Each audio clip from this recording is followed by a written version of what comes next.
नमस्कार। कभी कभी लगता है ना कि हमारा मन जैसे किसी मोह के जाल में फंस गया है और जो सच्ची शांति है, जो एक स्पष्टता होनी चाहिए, वो कहीं खो सी गई है।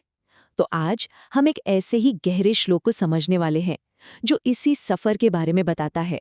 मोह से निकलकर सच्चे वैराग्य तक पहुंचने का सफर। तो ये है वो श्लोक। और देखिए, ये सिर्फ कुछ शब्द नहीं है, बल्कि ये तो एक पूरी आध्यात्मिक यात्रा का जैसे नक्शा हो। और इसकी शुरुआत होती है एक बहुत ही जबरदस्त रूपक से। तो चलिए इस सफर को शुरू करते हैं। और सबसे पहला कदम है उस मुश्किल को समझना जिसे हमें पार करना है, यानी ये मोह का दलदल। तो सवाल उठता है कि ये मोह का दलदल आखिर है क्या? मतलब जब ग्रंथ में दलदल या कीचड़ की बात हो रही है, तो हमारी बुद्धि के लिए इसका असल में क्या मतलब है? देखिए, ये मन की वो हालत है जब हम छोटी छोटी चीजों में, दुनियादारी में ही उलझे रह जाते हैं। जब हमारी भावनाएं हमारी समझ पर इतनी हावी हो जाती हैं कि हम सोच ही नहीं पाते कि क्या सही है क्या गलत। ऐसा समझिए कि एक मानसिक धुंध है जिसमें कुछ भी साफ साफ नहीं दिखता। पर अच्छी बात यह है कि इस दलदल से बाहर निकलने का एक रास्ता भी है।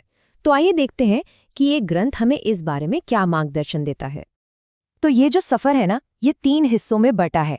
सबसे पहला है निष्काम कर्म। इसका मतलब है कि अपना काम तो पूरी लगन से करो, पर उसके नतीजे से मत जुड़ो।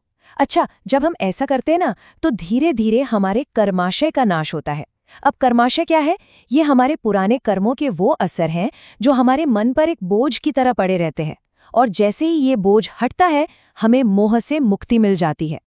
और जब हम इस दलदल के पार पहुंच जाते हैं, तब मिलती है वैराग्य की अवस्था। लेकिन रुकिए, ये कोई आम वैराग्य नहीं है। इसका मतलब सिर्फ दुनिया की चीजों को छोड़ देना नहीं है। यहाँ पर एक बहुत ही गहरी बात समझाई गई है।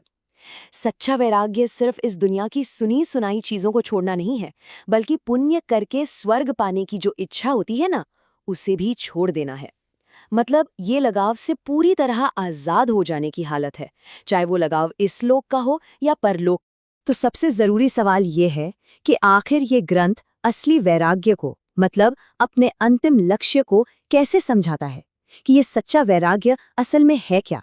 सच्चा वैराग्य सिर्फ चीजों को छोड़ना नहीं है, बल्कि ये वो अवस्था है जब हमारे मन से ये चिंता ही निकल जाती है कि हमारे अच्छे कामों का क्या फल मिलेगा या बुरे कामों का क्या नतीजा होगा। मतलब उस फल की इच्छा से, उस चिंता से पूरी तरह मुक्त हो जाना। और ये बात हमें एक बहुत बड़े सवाल पर लाकर छोड़ देती है। सोचिए, अगर नतीजों से, फल से सारा लगाव ही खत्म हो गया, तो फिर कोई काम करने की वजह क्या बचेगी?